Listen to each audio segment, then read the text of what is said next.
ராமருக்கும் குஹப்பெருமானுக்கும் சிறு வயதிலிருந்து மைத்ரி பாவம் இருந்துதான்.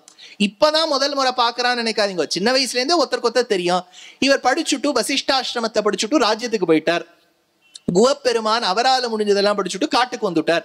இப்போ நாம் பழகிய சிறு வயதில் இருந்த தோழன் நம்ம வேடுவச்சேரிய தேடி வராரேன்னு இவருக்கு இவ்வளவு சந்தோஷம். குஹப்பெருமான் ராமரை போய் வரவேற்றார், ஆதித்யம் பண்ணார். என்ன ஒரு அதிதி சத்காரம் தெரியுமோ, பண்ணிட்டு உக்காத்தி வச்சு அவ்வளவு நன்னா ராமரை பத்தி பேசி இரவு வேளையில் ராமரையெல்லாம் பாதுகாத்து முடிச்சுட்டு இப்ப கங்கை ஒரு கரையிலேந்து அக்கறைக்கு கொண்டு விடுறார். ரொம்ப அழகான படலம். நீங்க கம்பருடைய கம்பராமாயணத்தை படிச்சா தெரியும். ரொம்ப அழகான ஒரு படலம். குஹன் இக்கரையிலேந்து அக்கறைக்கு கொண்டு விடுறார். அது எவ்வளவு அழகா சொல்லுவார். அதை கொண்டு விடும்போது எதுல என்ன ஆச்சரியம்னா யோசிச்சு பாருங்க. சம்சாரம்ங்கிறது ஒரு கடல், சமுத்திரம் அல்லது ஒரு நதின்னு வச்சுண்டா, பகவான் தான் நமக்கு ஒரு படகா நம்மளை உட்காத்தி வச்சு இந்த கரையிலேருந்து அந்த கரைக்கு கொண்டு சேர்ப்பார். அதாவது ஜெயத்ரத ஜலா காந்தார நீலோத்பலா அப்படின்னு ஒரு பகவத்கீதைக்கு ஒரு மங்கள ஸ்லோகம் உண்டு. அந்த ஸ்லோகத்துல என்ன சொல்றான்னா, காந்தார நீலோத்பலா பீஷ்ம துரோண தட்டா. பீஷ்ம துரோண தட்டா ஒரு நதியாம். பீஷ்ம துரோண தட்டா. பீஷ்மரும் துரோணரும் தான் அதற்கு இருக்கக்கூடிய கரைகள். யோசிச்சு பாருங்க, இது அலகாரிக்கல் டெபிக்ஷன் பேர். பீஷ்ம துரோண தட்டா. பீஷ்மரும் துரோணரும் தான் அந்த பிரவகிக்கக்கூடிய நதிக்கு இருக்கக்கூடிய பேங்க்ஸ். ஜெயத்ரத ஜலா, அங்க இருக்கக்கூடிய அந்த வரிதான் ஜெயத்ரதன் ஓடுறான் ரத்தம். காந்தார நீலோத்பலா, அந்த ரத்தமா பிரவகிக்கக்கூடிய ஜெயத்ரதன்கிற நதிக்கு நடுவில் பூத்த ஒரு பியூட்டிஃபுல் ப்ளூ கலர் லோட்டஸ் தான் காந்தாரம். அதாவது சகுனி. ஏன் சகுனினா, சகுனி ரொம்ப தேனொழுக பேசுவான். கண்ணாபின்னா துஷாசனன் துரியோதனன் மாதிரியே பேச மாட்டான். தேனொழுக பேசிட்டு கெடுதல் நினைப்பான். அதனால காந்தார நீலோத்பலா.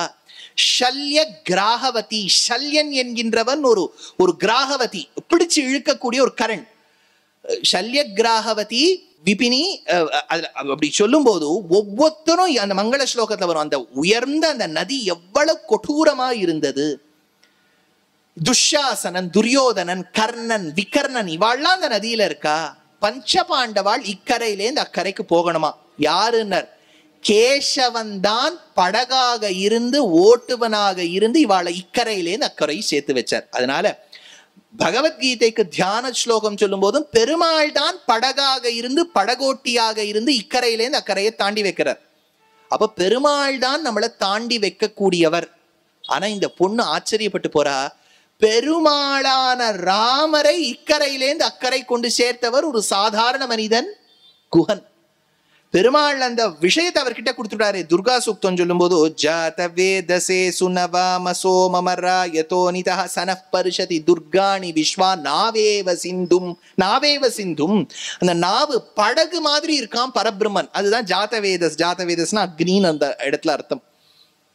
அப்படி இருக்கக்கூடிய இடத்துல அந்த குஹப்பெருமான் கடக்க வச்சாரே, அந்த குஹப்பெருமானுக்கு அனுகிரகம் செய்த ராமா.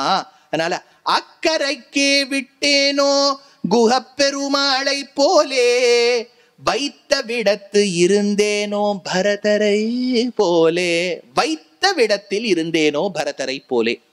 அதாவது ராமருக்கு ரொம்ப பிடிச்ச தம்பி யாருன்னு கேட்டா, யார் வேணாலும் வச்சுக்கலாம். லக்ஷ்மணன் வச்சுக்கலாம், பரதன் வச்சுக்கலாம், சத்ருகுணன் வச்சுக்கலாம். ஆனா வியக்தமா ஒரு இடத்துல தெரியறதுன்னா விபீஷணனுடைய சரணாகதியில தெரியறது. விபீஷணன் சரணாகதி பண்றான். ராமா, எங்க அண்ணா ரொம்ப அதார்மிகன், என்னால இனிமே அந்த இடத்துல இருக்க முடியாதுன்னு. தடையாக இருந்தது சுக்ரீவன். சுக்ரீவன் என்ன சொல்லிவிட்டான், இவனெல்லாம் ஏத்துக்கவே கூடாது, இவனை உள்ள விட்டாலே தப்பு, வருபவன் கொடிய எண்ணத்தோடு வருகின்றான் ராமா. ராமர் கொஞ்சம் ஏற இறங்க பார்த்தார். ஏண்டாப்பா, நீ உங்க அண்ணா வாலிய விட்டுட்டு வந்த போது நான் உன்னை ஸ்வீகாரம் பண்ணிட்டேன், நீ இன்னைக்கு இவரை பத்தி பேசுறதா? ஆனா ராமர் இதை வியக்தமா காமிக்கவே மாட்டார். எப்பவுமே ராமருக்கு மாதிரி ஒரு பாஷி, அவரை மாதிரி ஒரு பேச்சாளி உலகத்தை பார்க்கவே முடியாது. வியக்தமா சொல்லவே மாட்டார். நீ சொல்ற பாயிண்ட் நன்னாதான் இருக்கு சுக்ரீவா அப்படின்னு விட்டார். அது ஆச்சரிய புரிஞ்சுக்கல, அதனால உள்ள நுழைச்சி வைக்கிறார். அப்ப இவாளுக்கெல்லாம் ஒரு சம்பாதம் நடக்கிறது. குஹப்பெருமானை, அதாவது விபீஷணனை அங்கீகாரம் பண்ணிக்கலாமா கூடாதான்? நிறைய பேர் என்ன சொல்றா, கூடாதுங்கிறா. அவ சொல்லக்கூடிய ஒரு முதல் காரணம் என்னன்னா, சொந்த அண்ணா, ஒரே ரத்தம், ராவணன் ஒருவேளை போரில் தோற்று விடுவான் என்ற எண்ணத்தோடு விட்டுட்டு வந்தவன் நாளைக்கு நம்மள விடமாட்டான்னு எண்ண உறுதி. இந்த பார்ட்டிக்கு பார்ட்டி இப்ப தவறா பாருங்க. அப்ப அவளுக்குலாம் இதுதானே ஒரு எண்ணம் வரும், போன வருஷம் அந்த பார்ட்டியில இருந்தார், இந்த வருஷம் இந்த பார்ட்டியில இருக்கார், நம்மளையும் விட்டுட்டு போயிடுவாருங்கிற ஒரு எண்ணம் இருக்கு இல்லையா? அந்த சித்தாந்தத்திலேயே ஊறினவா எங்கேயும் போக மாட்டா. இதே டவுட் தான் அவளுக்கு வருது. ஓஹோ, அண்ணாவை விட்டுட்டு இங்க வந்திருக்கான், நம்மளை விட்டுட்டு போக மாட்டான்னு என்ன நிச்சயம்? அண்ணாவையே விட்டுருக்கான்னு சுக்ரீவன் சொல்றதை கேட்டுட்டு ராமர் தடுத்தார். இருப்பா, நீ சொல்றதெல்லாம் வாஸ்தவம் தான். ஒரு தம்பி என்பவன் அண்ணாக்கு எப்பவுமே சப்போர்ட்டா இருக்கணும். ஆனா ஒண்ணு தெரிஞ்சுக்கோ சுக்ரீவா, உலகத்தில் எல்லா தம்பிகளும், லக்ஷ்மணன் ஒரு அடி முன்னாடி எடுத்துன்னு வந்தார், என் பேரை சொல்ல போறாருன்னு. ந சர்வே பிராதரஸ்தாத பவந்தி பரதோபமாக, எல்லாரும் என் தம்பி பரதன் மாதிரி நல்லவனா இருக்க முடியுமான்னு கேட்டார். லக்ஷ்மணன் அங்கேயே எல்லாத்தையும் வில்லு எல்லாத்தையும் விட்டுட்டு போயா, 14 வருஷம் உனக்கு தலிக நீ போட்டு வேஸ்ட். என் பேரை சொல்லாம எங்கேயோ நந்தி கிராமத்துல உட்கார்ந்துட்டு இருக்கான், அவன் பேரை சொல்றியேன்னு விட்டுட்டு போல. அவருக்கு தெரியுமாம் பரதனுடைய பிரபாவம் அப்பேற்பட்ட பிரபாவம். Imagine, your mother has toiled so hard to fetch a kingdom such as Ayodhya for you. நான் பரதன் இடத்துல இருந்திருந்தேன்னா ஜம்முன்னு ராஜாவாயிட்டு இருப்பேன். ஏன்? நான் ஒன்னும் கேட்கல, எங்க அப்பா கொடுத்தார், எங்க அம்மா கேட்டா எங்க அப்பா கொடுத்தார், நான் ஆண்டுட்டு போறேன், அப்படின்னு தானே இருந்திருப்போம். அந்த குழந்தை அழுதுண்டே போச்சே சிங்கிவேரபுரத்துக்கு, ஐயோ எங்க அண்ணா கேட்டிருக்கார், எங்க அண்ணாதான் இருக்கணும்னு. அந்த பக்தி யாருக்கு வரும்? சுவாமி தேசிகன் சாதிச்சார், பரதாய பரம் நமோஸ்து தஸ்மை பிரதமோதாஹரணாய பக்தி பாஜாம். இன்னைக்கும் உலகத்தில் ராம பக்திக்கு எடுத்துக்காட்டு சொல்லணும்னா இருந்தா பத்ராச்சல ராமதாசர், தியாகராஜர், அருணாச்சல கவிராயர், கம்பர், துஞ்சத்து ராமானுஜ எழுத்தச்சன், எத்தனையோ பேர் இருந்திருக்கா. ஆனா முதல் விரல் செல்ல வேண்டும் என்றால் ராம பக்திக்கு அது பரதன் தான். பரதாய, அதனால சொன்னாராம், அதிரோஹார்ய பாதாப்யாம் பாதுகே ஹேமபூஷிதே ஏதே ஹி சர்வே லோகஸ்ய யோகக்ஷேமம் விதாஸ்யதஹ. இந்த பரதன் கிட்டேந்து எவ்வளவு இன்ஸ்பிரேஷன் அவருக்கு வந்துடுத்துனா, பிற்காலத்துல இதே ராமாயண வார்த்தைகளை வச்சுதான் கிருஷ்ணர் கோக்கறார், யோகக்ஷேமம் வகாமியம். கிடைக்காதது கிட்டினால் யோகம், கிடைத்தது தங்கினால் க்ஷேமம். அதனால ராமபக்தி என்கின்ற உயர்ந்த விஷயம் கிடைக்காதது கடச்சுடுத்து பரதனுக்கு, தங்கியது பாதுகையின் அருளினால். அந்த பரதனை போலே இருடா, இங்கேயே இருடா, என்னோட கூட வராதேன்னு சொன்ன பொழுது உடனே அண்ணா பேச்ச கேட்டுண்டு பரதன் இருந்தாரே, அந்த பரதனுக்கு இருந்த பக்தியில ஒரு திவளை என்கிட்ட இருக்கா, நான் திருக்கோளூரில் தங்குவதற்குன்னு இந்த பொண்ணு சொல்லித்தான்.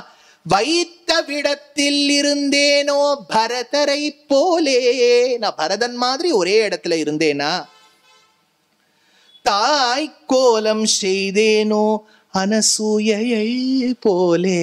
தாய்க்கோலம் செய்தேனோ, என்ன அழகான ஒரு வார்த்தை. ராமர் சீதா லக்ஷ்மணர்களோட காட்டுக்கு போயிருக்கார். ஒரே இடத்துல தங்கப்படாதுன்னு சங்கல்பம். ஏன்னா ஒரே இடத்துல தங்கிட்டார்னு வச்சுங்க, இப்ப ராமர் ஒரே இடத்துல ஏதோ காட்டுல போய் ஒரு இடம் வாங்கிட்டார். அந்த காட்டுக்கு வழியா போறவாள்லாம் என்ன பண்ணுவா, ராமரை நோட்டீஸ் பண்ணுவா, இந்த இடத்துல வந்துட்டாருன்னு. அது பெரிய வைல்ட் நியூஸா ஸ்ப்ரெட் ஆகும். அப்புறம் 4-5 பேர் என்ன பண்ணுவா, சுத்தி முத்தி இருக்கக்கூடிய இடங்கள்லாம் ஒரு கிரவுண்டா வாங்க ஆரம்பிச்சிருவா. அப்புறம் ராம் நகர்னு ஒன்று ஃபார்ம் ஆயிடும், ரியல் எஸ்டேட் ஏறிடும், ஸ்கூல் ஒன்று ஆரம்பிச்சிருவா, அங்க பக்கத்திலேயே ஒரு கிளப்பு வந்துடும். இவாள்லாம் ஆத்துல தளிகை பண்ணலன்னா அதை டெலிவர் பண்றதுக்குன்னு ஒருத்தர் வந்துருவார், வெளியில போஜனாலயத்துல தங்க பண்றதுக்கு. அப்போ காடுங்கிறது ஊராயிடும். இப்ப ராமர் என்ன சங்கல்பிச்சுட்டார்னா, யாருக்கும் தெரியாம ஏதாவது ஒரு இடத்துல போய் இருக்கணும். ஆனா அதே சமயத்துல இப்போ ஒரு டெக்னிக் ஒன்று உண்டு. நம்ம ரொம்ப லௌகீகமா பழகிறோம் இல்லையா, அப்போ நமக்கு மனுஷால பார்த்து பார்த்து பார்த்து இந்த டிராஃபிக் சத்தத்தை கேட்டு டிராஃபிக்ல இருந்து எத்தெல்லாம் பண்ணி, இப்போ அதுக்கு ஒரு 10 நாள் ஒரு ரிட்ரீட் மாதிரி இருக்கு. ஒருத்தர் இன்னொருத்தரோட பேசப்படாது, கண் கான்டாக்டே வச்சுக்கப்படாது, கிழியே பார்த்துட்டு இருக்கணும். அப்புறம் கார்த்தால அவ 4 மணிக்கு எழுப்பிடுவா. கேஜ்ரிவால் அதுக்கு தான் போயிட்டு வருவார். அது பண்ணி பிரயோஜனம் இருக்கான்னு தெரியல, போயிட்டு வர்றார் அவர். அதனால 10 நாள் இப்படி ஒரு டீடாக்சிஃபை பண்ணிக்கோங்க. ஒருத்தருக்கு இது ஒரு ஆசனான்னு ஒரு பேரு, நீங்க ஒருத்தருக்கு பேசிக்கப்படாது, கண்ணால பார்க்கப்படாது, இதெல்லாம் இருக்கு. ஆனா ராமர் அப்படிலாம் வச்சுக்கலையே, ஒரே இடத்துல ஜாஸ்தி தங்கக்கூடாது. போகிற இடத்துல எல்லாம் ரிஷிகளோடு நன்னா பேசணும். அதனால போற இடத்துல எவ்வளவு ரிஷிகள் ஆசிரமத்துக்கு போனார் தெரியுமோ? சுதீக்ஷ்ணர், சரபங்கர், அகஸ்தியர், வால்மீகி, அத்ரி, பரத்வாஜர், எவ்வளவோ ஆசிரமங்கள். அதுல ஒரு ஆச்சரியமான ஆசிரமம் தான் அத்ரி அனசூயாவின் ஆசிரமம். இவ ரொம்ப வயோதிகமான தம்பதிகள். இவாளுக்கு 3 புத்திராள் இருந்தா. சோமன் ஒரு பிள்ளை, துர்வாசன் ஒரு பிள்ளை, 3வது தத்தன் ஒரு பிள்ளை. இந்த சோமன் என்கின்றவன் வடிவழகன். அவன் அப்படி காட்டுல சஞ்சரிச்சுன்னு எங்கேயோ போயிட்டான். துர்வாசர் சிவாம்சம், ருத்ராம்சம், நல்ல பெரிய தேஜஸ்வியான இருந்த மகர்ஷி. ஆனா இவரோட கூட இருக்கிறது கொஞ்சம் கஷ்டம். துர்வாசகா இவர் கூடவே இருந்தா சண்டை போட்டுட்டே இருப்பார், எல்லா தோட்டத்துக்கெல்லாம் கோச்சுப்பார். இவரோடையும் கஷ்டம். அப்பா அம்மா விட்டு கிளம்பி போயிட்டார்.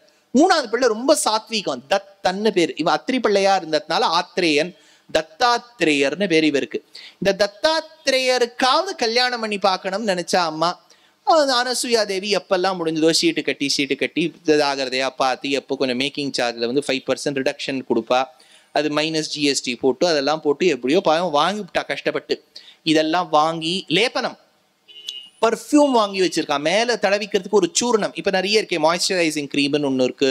அதெல்லாம் எவ்வளவு விஷயம் இருக்கு. ஷியா பட்டர், அது இது கோகோ பட்டர், காஃபி பவுடர், அதுலேயே ஒரு ஸ்க்ரப் ஒன்று வந்து தேய்ச்சிக்கிறாப்புல எவ்வளவோ விஷயம் இருக்கு. வீட்டில் எங்காத்துல இதே தான் வாங்கிட்டே இருப்பா. தினம் நித்தியப்படி பார்த்தேன்னா அமேசான்காரர் வந்து கொடுத்துட்டே இருப்பார். என்னன்னா அவ்வளோ வடிவழகோடு, அதாவது கேசாதி பாதம் நம்மளை பார்த்து பட்டதிரே அக்ரே பஷ்யாமி பாடணும் இல்லையா? அழகா நம்ம திருமேனி அவ்வளவு அழகா இருக்கணும். கிருஷ்ணரை விட நம்ம நன்னா இருக்கணும்னா இதெல்லாம் பூசிக்கொண்டால் கொஞ்சமா திவ்யமங்கல விக்கிரகம் உற்சவர் மாதிரி காட்சி கொடுப்போம்னு ஒரு நம்பிக்கை. எதுக்கு இது சொல்ல வந்தேன்னா, இந்த லேபனம்லாம் வச்சுட்டு இருக்கா அனசூயா தேவி. இதெல்லாம் வரக்கூடிய மாட்டு பொண்ணுக்குன்னு வச்சுட்டு இருக்கா. இந்த தத்தாத்திரேயரோ பார்த்தா தேசிகன் சங்கல்ப சூரியோதயத்துல எடுத்தார். திருதண்டம் பிடிச்சுட்டு சன்னியாசியா மாறிவிட்டார் அவர். ஓஹோ, இனிமே அப்படி இல்லை, இனிமே யார் என் பிள்ளைன்னு கேட்டால் ராமன். சீதா நீ வந்திருக்கியோன்னா அதுக்கு நீ தாண்டி என் மாட்டு பொண்ணு அப்படின்னு சொல்லிவிட்டு தன் மாட்டு பெண்ணுக்கு என்னெல்லாம் வாங்கி வச்சிருந்தாலோ அதையெல்லாம் இவளுக்கு கொடுத்தா. இதுதான் இருக்கு. பெருக்காரணை சக்கரவர்த்தி ஆச்சார் சுவாமின்னு மகாவித்வான் மூர்த்தி கீர்த்தியாக எழுந்தருளி இருந்தார். ஸ்ரீ வைஷ்ணவ சம்பிரதாயத்துல அகோபில வட்டத்துல ஆஸ்தான வித்வான் சாரசாரஜ்ஞர்னு பட்டம் வாங்கினவர். ராமாயண சுதாங்கிற புஸ்தகம் 3 வால்யூம்ல எழுதியிருக்கார். அதுல ஒரு வால்யூம்ல எடுக்கிறார். எப்படி தன்னுடைய மாட்டு பொண்ணுன்னு நினைச்சுண்டு கொடுத்தா. ஸ்லோகம் இருக்கு.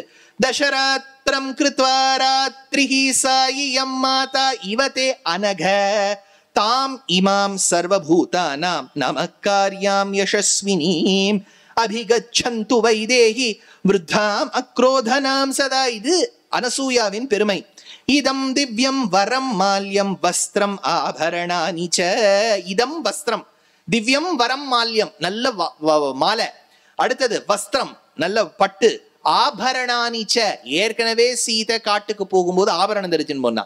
இன்னும் இப்ப அனசூயா வேற கொடுத்துருக்கா. எதை போடுறது எதை விடுறதுன்னே தெரியல. கிராண்டா ஃபர்ஸ்ட் ஃபுல் டெக்டா ஃபாரஸ்ட் போன ஒரே லேடி சீதா தான். ஜம்முன்னு போயிருக்கா அலங்காரத்தோட. அதனால இந்த பெண் சொன்னாலாம், தாய் கோலம் செய்தேனோ அனசூயை போலே. அதுவும் சீதைக்கு தாய் ரொம்பவே தேவைப்படுறா. அவ அயோனிஜா இல்லையா? அம்மாவின் அந்த ஆசைக்காக, ஒரு பரிவுக்காக, அந்த வாத்சல்யத்துக்காக ஏங்கி இருப்போம். அனசூயா தேவி வந்து பூர்த்தி பண்ணாலாம். அனசூயா ஜெகன்மாதாவான சீதைக்கே தாய்க்கோலம் செய்தாளே. எனக்கு அந்த மாதிரி ஒரு பாக்கியம் கிட்டியதா நான் திருக்கோளிரூரில் தங்குவதற்குன்னு இந்த பெண் பிள்ளை சொன்னபடியால் தான் தாய்க்கோலம் செய்தேனோ அனசூயை போலே. அசூயானா பொறாமை, அனசூயானா பொறாமை அற்றவள். அது இல்லையா அர்த்தம்? இவ எந்த அளவுக்கு வாழ்ந்தான்னா இந்த தேவி, இவளை பார்த்து இன்னொத்தரால பொறாமையே பட முடியாதான். அந்த அளவுக்கு ஐடியலா வாழ்ந்தாளா. அனசூயான்னு பேர் அவளுக்கு. அடுத்தது சொன்னா இந்த பொண்ணும், வழி அடிமை செய்தேனோ இலக்குவனை போலே. வழி அடிமை செய்தேனோ. வழி அடிமைன்னா என்னன்னா, இப்போ நம்ம மாத்துக்கு ஒருத்தர் வந்திருக்கா. அவ வந்து 4 நாள் தங்கிட்டு கிளம்புறா. 4 நாள் நம்ம பாத்துல தங்குறதே பெரிய விஷயம்தான். நம்ம இருக்க வச்சுடுறோம் பாருங்க 4 நாள். அவளுக்கு கார்த்தால மத்தியானம் ராத்திரி தளிகை பண்ணி போட்டு. நான் இந்த விதேசங்கள்லாம் போகும்போது பாவமா இருக்கும் என்ன ஹோஸ்டல்லாம் பார்த்தா. அவ ஊர்ல எல்லாம் இந்த விதேசங்கள்லாம் போயிட்டேன்னா ஹெல்ப்பே கிடையாது. அவளே போய் கரிகாயை வாங்கணும், அவளே போய் தளிகை பண்ணணும், அவளே பாத்திரம் தேய்க்கணும், வீடு பெருக்கணும், துடைக்கணும். பாவமா இருக்கும். நம்ம பேசாம நான் 4 பாத்திரம் தேய்ச்சி கொடுத்துடலாமான்னு தோணிடும். அப்படின்னா ஒருத்தர் ஆத்து நம்ம கூட்டாலோ நம்ம ஒருத்தராத்து போனா கஷ்டம்தான். முடிச்சுட்டா அவ கிளம்புறான்னு வச்சுக்கோ. என்ன மாதிரி ஒரு பேர் விழியும் தான் நீங்க கையில ஏதாவது கட்டி கொடுத்துருங்கோன்னு வேற நான் சொல்லுவேன். அதனால கையில வேற ஒண்ணு கட்டி கொடுக்கணும். இந்த கையில கட்டி கொடுக்கணும், ஆஹா ஓஹோங்கச்சா அவ என்ன பண்ணிவிடுவா, கையில கட்டி கொடுத்துட்டு போயிட்டு வாங்கன்னு சொல்லிடுவா. லக்ஷ்மணன் வாஸ்தவமா அப்படிதான் சொல்லியிருக்கணும். நீங்க யோசிச்சு பாருங்களேன், ராமருக்கு தள்ளெழுத்து ஏதோ சித்தி கேட்டா அப்பா கிட்ட கேட்டா அப்பா 2 வரம் கொடுத்திருந்தா இவர் காட்டுக்கு செல்ல வேண்டும், எல்லாத்தையும் பரித்தியாகம் பண்ணிட்டு போனோம். லக்ஷ்மணனுக்கு என்ன சுவாமி தள்ளெழுத்து? Lakshmanan ஜமன் this rule or this boon that was granted by Dasharatha when Kaikeyi had sought was not binding Lakshmana. Lakshmana could have very well stayed. ஆனா அவர் என்ன சொன்னார், என்னுடைய விசேஷ தர்மம் பகவானுக்கு கைங்கரியம் செய்வது. அகிஞ்சித்கரஸ்ய சேஷத்துவ அனுபபத்தி. கைங்கரியம் செய்வது, கிஞ்சித்கரம் செய்வதுதான் அடியேனுடைய கடமை, அடியேனுடைய தர்மம், விசேஷ தர்மம். ஒரு ஜீவாத்மா பகவானுக்கு அடிமைப்பட்டு இருக்க வேண்டும் என்பதுதான் தர்மம். அதனால நான் செய்ய வேண்டும் சென்றார். போற வழியில ரெஸ்ட் எடுத்துட்டாரா?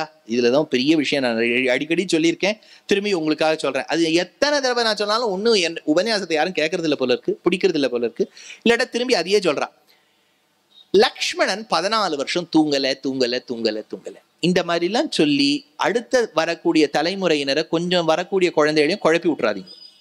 இல்ல நான் இப்படிதான் சின்ன வயசுல வாரியார் சுவாமிகள் சொல்லியிருக்காரு, அவர் சொல்லியிருக்காரு. வாரியார் சுவாமிகள் மகாஜானி, புலவர் கீரன் மகாஜானி. ஆனா ஒரு விஷயம் நமக்கு ஆதாரம் ராமாயணம். ராமாயணத்துல லக்ஷ்மணன் 14 வருஷம் தூங்காம இருந்தாருன்னா இல்ல. இது கோவிந்தராஜரே மறுக்கிறார். எப்படின்னு சொல்றேன் கேளுங்க. First let us understand practical situation. மனுஷ சரீரம்னு ஒண்ணு இருந்துடுத்துனா தூக்கம் ஆட்டோமேட்டிக்கா வரும். அது கதை கேட்கும் போது வரக்கூடாது, அவ்வளவுதான். முடிச்ச உடனே வரலாம். எப்ப வரணும்ங்கிறது இருக்கு. ஆபீஸ்லாம் நிறைய பேர் இங்க ப்ரொஃபஷனல்ஸ் இருக்கே, அந்த லஞ்ச் அவர் முடிச்சுட்டு அந்த அடுத்த 1/2 மணி நேரத்தை நீங்க தூக்கம் வராம ஜெயிக்கிறதுங்கிறது பிரம்ம பிரயத்னம் தான் இல்லையா? அதுக்கு அதனால்தான் ரொம்ப இப்பெல்லாம் சொல்ல கார்ப்ஸ் ரொம்ப சாப்பிடாதீங்கோ, இந்த ஆட்டு சாப்பாடு கீன்வாயை சாப்பிடுங்கோ, அப்புறம் இந்த ப்ரௌன் ரைஸ் சாப்பிடுங்கோ, அது இந்த கார்ப்ஸே வேண்டாம், பருப்பா சாப்பிடுங்கோ, கறிகாயா சாப்பிடு, எதோ சொல்றா. எதுக்கு? தூக்கத்தை ஜெயிக்கிறதுக்கு. தூக்கத்தை ஜெயிக்கிறது கஷ்டம். அர்ஜுனன் ஜெயிச்சான். தூக்கத்தை ஜெயிக்கிறானா தூங்கலேன்னு அர்த்தம் இல்லை. Sleep was under his control. இப்போ நீங்க நிறைய இந்த இன்டர்நேஷனல் டிராவல் பண்றவாளை பார்த்தேன்னா, அடிக்கடி டிராவல் பண்றவா they will know the art. எப்ப தூங்கணும், எப்போ எழுந்துக்கணும், அந்த ஜெட்லாக கடத்துறது, அதெல்லாம் ஒரு ஆர்ட். அது அப்படியே டக்குன்னு அடுத்த நாள் வேலைக்கு போயிடுவா. நீங்க ஒரே ஒரு தடவை தான் போயிருக்கேன்னா 15 நாள் ஆகும் உங்களுக்கு சரியாறதுக்கு. அதுதான் Arjunan. Gudakesh he knew how to control his sleep pattern. இல்லையா? உற்சவங்கள்லாம் சில கோவில்களுக்கு போனேன்னா கார்த்தால 2 மணிக்கு முடியும், 6 மணிக்கு அடுத்தது வேலையில ஆரம்பிச்சுடணும், 3 மணி நேரத்தை படுத்துன்னு எழுந்துருவா.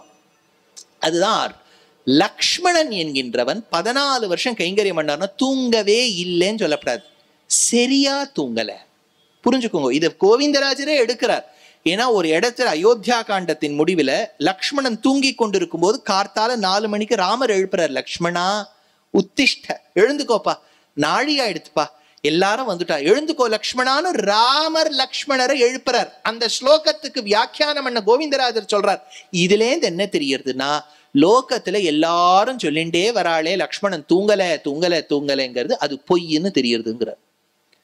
லக்ஷ்மணன் தூங்கினாரா இல்லையான்னு கேட்டா தூங்கினார், சரியா தூங்கல. சரியா தூங்குறதுன்னா என்னன்னா, உள்ளுக்குள்ள ஒரு கவலை இருக்குன்னு வச்சுக்கோங்க. அது என்னவோ ஒரு 4-5 தடவை உங்களுக்கு முழிப்பு வந்துடும். ஒண்ணுமே இல்லை, காத்தால 6 மணிக்கு சதாப்தியில ஏறணும்னாலே ராத்திரி முழுக்க உங்களுக்கு தூக்கமே சரியா இருக்காது. ஆயிடுத்தா கிளம்பி போயிடுமா, ஓலா வந்தானா, ஊபர் வந்தானா, 4-5 தடவை எழுந்துக்கிறேன் இல்லையா? அப்ப 6 மணி நேரத்துல 5 தடவை எழுந்துட்டா தூக்கம் சரியா இல்லைன்னு அர்த்தம். லக்ஷ்மணன் ஆனா நிறைய கைங்கரியம் பண்ணான். வீடை பெருக்கினான், தொடச்சான், போய் அங்க கிழங்குகள் என்ன கிடைக்குமோ அதையெல்லாம் எடுத்துக்கொண்டு வந்து சமைத்து பர்ணகசாலை கட்டி, மதனிக்கு என்ன வேணும், அண்ணாக்கு என்ன வேணும்னு கூட இருந்து ஒன்னொன்னு பார்த்து பார்த்து பண்றதுன்னு ஒண்ணு இருக்கு. இந்த பார்த்து பண்றதுன்னா, இப்ப நம்ம பாத்துக்கு வரா, அவளுக்கு நம்ம ரூம் கொடுக்குறோம், உடனே அவளுக்கு ஒரு டவல் எடுத்து வைப்போம், உடனே பார்த்து பண்ணுவோம். அவ 10 தடவை இதை கொடுங்கோ அதை கொடுங்கோன்னு கேட்கற மாதிரி வச்சுக்கப்படாது. நம்ம எல்லாத்தையும் கரெக்டா எடுத்து வச்சுக்கணும். எடுத்து வச்சு கொடுத்தா அவருக்கு தோணும், ஓஹோ நம்ம வரோங்கிறத எவ்வளவு எதிர்பார்த்து இருக்கான்னு இருக்கு. அதுதான் லக்ஷ்மணன். அண்ணாக்கு என்ன வேணும், லக்ஷ்மணான்னு இப்படி திரும்பி பார்த்தா உடனே கொடுத்துருவார். மன்னி சீதா இன்னைக்கு என்னடா, நேத்து என்ன பண்ணேன், இன்னைக்கு என்ன பண்றேன்னு கேட்டா உடனே புது மெனுவோட வந்துருவார். ஹெப்பார்ஸ் கிச்சன்ல இதை பார்த்தேன் மன்னி இல்லையா, உடனே இதை பார்த்துட்டு மணி உடனே வரார் பாருங்க, அதுதான் லக்ஷ்மணன். அதனால தான் சொன்னார், வழி அடிமை செய்தேனோ இலக்குவனை போலே. வழி அடிமை செய்தேனோ, வழி அடிமை செய்தேனோ, போற வழியிலெல்லாம் அண்ணாக்கு மன்னிக்கு கைங்கரியம் பண்ணேனா. லக்ஷ்மணனை போல நான் கைங்கரியம் பண்ணியிருந்தா நான் இந்த ஊர்ல இருக்கலாம். ஆனா நான் தான் பண்ணலையேன்னு அந்த பெண் சொன்னாளா.